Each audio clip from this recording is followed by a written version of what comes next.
ಭರತನಾಟ್ಯ ನೋಡಿಕೊಂಡು ಮುಂಜಾನೆ ರಾಘವೇಂದ್ರ ಸ್ವಾಮಿ temple view ನೋಡಿಕೊಂಡು ನಾವು ಫೈನಲ್ ಆಗಿ ಹೊಂಟಿದ್ವಿ ಪಂಚಮುಖಿ ಆಂಜನೇಯ ದೇವಸ್ಥಾನ. ಇಲ್ಲಿಂದ ರಾಘವೇಂದ್ರ ಮಂತ್ರಾಲಯದಿಂದ ಸೀದಾ 20 ಕಿಲೋಮೀಟ್ರ್ ಬ್ರಿಡ್ಜ್ ದಾಟಿ ಹೋಗಿ ಅದೊಂದಿಷ್ಟು ದರ್ಶನ ತೊಗೊಂಡು ಆಂಜನೇಯ ಭೇಟಿಯಾಗಿ ಬರ್ಬೇಕಂತ ಹೊಂಟ್ಬಿಟ್ವಿ. ಹಾಗೆ ಕಾಮಿಡಿ ಮಾಡ್ಕೊತ ನಾವು ಬಂದುಬಿಟ್ವಿ. ಪಂಚಮುಖಿ ದೇವಸ್ಥಾನ ನೋಡ್ಬೋದು ನೀವು, ಈ ಥರ ಐತಿ.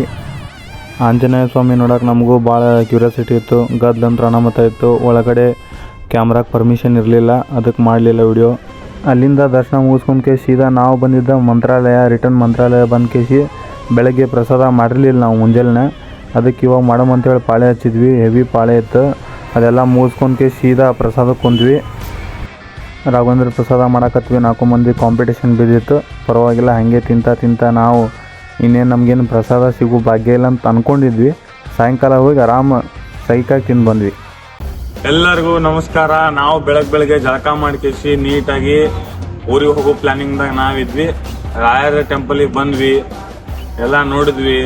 ಎಲ್ಲ ಆರಾಮ್ ಸರಿ ಪದ್ಧತಿ ಎಲ್ಲ ಕಂಪ್ಲೀಟ್ ಆಯ್ತು. ನೋಡ್ಕೊಂಡು ಇನ್ನೇನಿಲ್ಲ, ಸೀದಾ ಮುದ್ದೆಗೊಳಗೆ ಹೋಗೋದು.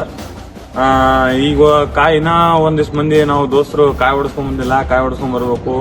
ಇನ್ನೊಂದ್ಸತಿ ದೇವ್ರ ದರ್ಶನ ಮಾಡಿಸ್ಬೇಕು ಅನ್ಸಾಕತೈತಿ. ನೋಡೋಮು ಅಲ್ಲಿ ಹೋಗಿಂದ ದೇವ್ರ ನೋಡ್ಕೇಸಿ ಬರೋದಾದ್ರೆ ಹೇಳ್ತೀನಿ ನಿಮಗೆ.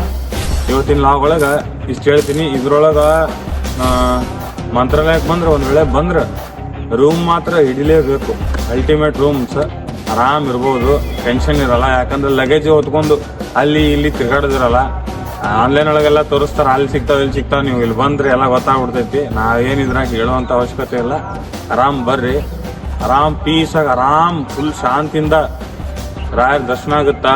ಪ್ರಸಾದ ರಾತ್ರಿ ಮಾಡ ನೀವು ಮುಂಜಾನೆ ಮಾಡ್ಬೋದು. ಕ್ಯೂ ಬರೀ ಎಲ್ಲರಲ್ಲಿ ಬರೀ ಕ್ಯೂ. ಅಲ್ಲಿ ಗುಡಿಸೋನಿವ್ರು ಬರೀ ಪಾಳೆನ ಹಚ್ಬೇಕಾಗತ್ತೆ. ನೀವು ಆರಾಮ್ ಪೀಸಾಗಿ ನೋಡ್ಕೊಂಡು ಚಂದಗೆ ಶಾಂತಿಯಿಂದ ಹೋಗ್ರಿ. ಯಾವ ವಸ್ತುನೂ ಕಳೆಯಂಗಿಲ್ಲ. ನಿಮ್ಮ ಒಂದು ವಸ್ತು ನೀವು ಎಲ್ಲಿ ಬಿಟ್ಟು ಹೋದ್ರೂ ಅದು ವಾಪಸ್ ಅಲ್ಲೇ ಇರುತ್ತೆ, ಕಳೆಯಂಗಿಲ್ಲ.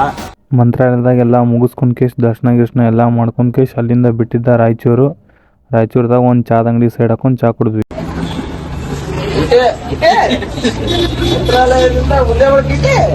ಹೆಂಗದ ನೋಡ ಹಂಗ ಸುಡ್ಗಾಡಿಗೆ ಎದ್ ಬರಿತೇನ ಕರೆಪ್ಪ. ಮಸಡಿ ನೋಡಿರ್ಯಾ ಇವಂದು ಆಗ ಹಿಟ್ಟು ಬೀಸ ಗಿರಿಣಿಯಾಗೈತಿ. ಯಾರೋ ಇವನು? ಇವನೇ ಸುಂದ್ರ.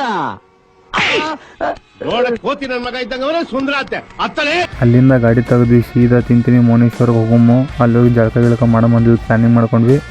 ಬಡಿಗೌಡ್ರಂತೂ ನಮ್ಮ ಗಾಡಿಗೆ ಫುಲ್ ಕಾಂಪಿಟೇಷನ್ ಕೊಡಕತ್ರು. ಹೆವಿ ಅಂದ್ರೆ ಹೆವಿ ಕಟ್ಟಾಕತ್ತಿದ್ರು ಗಾಡಿ. ನಮಗೂ ನೋಡಿ ಒಂಥರ ಭಯ ಅನ್ನಿಸ್ತು. ತಿಂತೀನಿ ಒಳಗೆ ಬಂದ ಶಿಸ್ತು ಜಳಕ ಮಾಡೋ ಪ್ಲಾನಿಂಗ್ದಾಗ ಅದೇವಿ.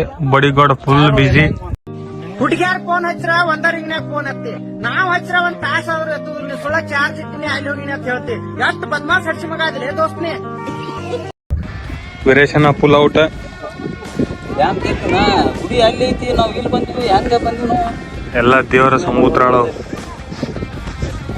ಜಳಕ ಮಾಡ್ಬೇಕು, ಲಗೇಜ್ ಎಲ್ಲ ಹೋಗಿದೀವಿ. ಹೊಳ್ಯಾಗ ನೀರು ಕಮ್ಮಿ ಆಗ್ಬಿಟ್ಟಾವ. ಇರ್ಲಿ ಆದ್ರೆ ಈಶಾಡಮ್ ತಿಂಡಿ ಬಾಳದ ನಮ್ಮ ಬಡಿಗೋಡಿ ಹೆಂಗ್ ತಳ್ಕೊತ ನೋಡ.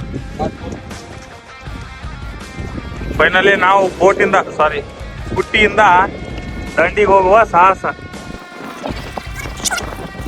ಅಣ್ಣ 6 ಮಂದಿಗೆ ಹೋಗಿ ತಾಣ ಸ್ಕೂಟಿ. ಈ ಕಾಸವಣ್ಣ ರಘುವೀರ್ ದೇಸಾಯಿ ಇಬ್ರು ಲೆಕ್ಕಣ ಅವರು. ನಾಳೆ ಅವ 1 5 ಕಿಲೋ, ಇವ 1.5 ಕಿಲೋ, ನಾವೊಂದ್ ಸ್ವಲ್ಪ 70 ಇರ್ಬೋದು. ಅಟ್ಟಿ ಶೂಟ್ ಮಾಡತ್ತೀನಿ.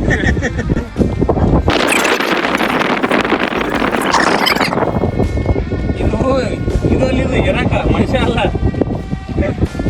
ಅಣ್ಣ. ನೀ ಇಲ್ಲೇರಪ್ಪ ಮತ್ತೆ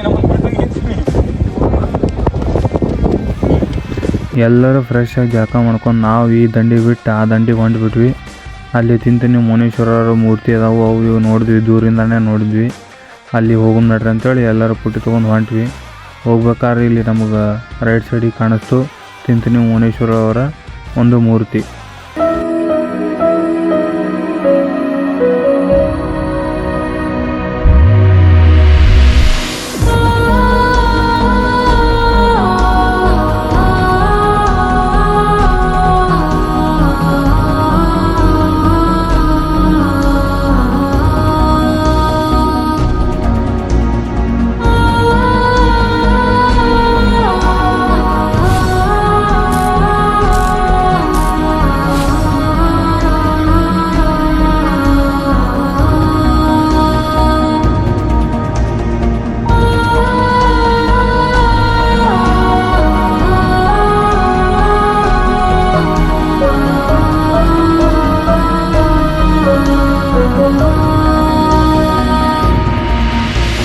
ಇಲ್ಲೆಲ್ಲ ನೋಡಿಕೊಂಡು ಎಲ್ಲ ಇದು ಮುಗಿಸ್ಕೊಂಡ್ಮ್ಯಾಗ ನಾವು ಹೊಂಟಿದ್ದ ನೆಕ್ಸ್ಟ್ ಆ ಕಡೆ ಗುಡಿ ಐತಿ, ಅದನ್ನು ದರ್ಶನ ಮಾಡಿ ಪಡಿಬೇಕಂತೇಳಿ ಆ ಕಡೆ ಹೊಂಟ್ವಿ.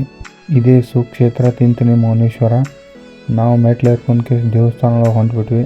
ನಂದು ಯಾವುದೇ ವಿಡಿಯೋ ನೋಡ್ಬೋದು ನೀವು. ಪಾರ್ಟ್ 1 ಪಾರ್ಟ್ 2ದಾಗ ನಮ್ಮ ಬಡಿಗೌಡ್ರ ಮುಂದದಾರ. ದೇವ್ರಂದ್ರೆ ಅವ್ರಿಗೆ ಭಾಳ ಅಪಾರವಾದ ದೊಡ್ಡ ಭಕ್ತಿ ಅಂತಲೇ ಹೇಳ್ಬೋದು. ಆಮೇಲೆ ಈ ಟ್ರಿಪ್ ಒಳಗೆ ಎಷ್ಟು ಅಮೌಂಟ್ ನಾವು ಖರ್ಚು ಮಾಡೀವಿ ಅಲ್ಲೇ ಊಟದ ಗೀಟದ ಅದೆಲ್ಲ ನಮ್ಮ ಬಡಿಗೌಡ್ರೆ ಕೊಟ್ಟಾರ. ಆಮೇಲೆ ನಾವು ಎಲ್ಲ ಡಿವೈಡ್ ಮಾಡಿಕೊಡೋರು. ಏನೇ ತೊಗೊಂಡ್ರು ಫಸ್ಟ್ ಪೇ ಮಾಡೋದೇ ನಮ್ಮ ಬಡಿಗೌಡ್ರು. ಎಲ್ಲರ ಗ್ರೂಪ್ ಒಳಗೂ ಇಂಥ ಒಬ್ಬ ವ್ಯಕ್ತಿ ಇರ್ತಾನೆ. ನಮ್ಮ ಗ್ರೂಪ್ ಒಳಗೆ ನಮ್ಮ ಬಡಿಗೌಡ್ರು. ಇಷ್ಟು ಹೇಳ್ಕೇಸಿ ಈ ಲಾಗ್ ಎಂಡ್ ಮಾಡಕತ್ತೀನಿ. ನೆಕ್ಸ್ಟ್ ನಾವು ಅಲ್ಲೇ ಹೋದರೂ ಯಾವುದೇ ಟ್ರಿಪ್ ಆದರೂ ನಾ ಲಾಗ್ ಮಾಡಿ ಅಪ್ಡೇಟ್ ಮಾಡ್ತೀನಿ.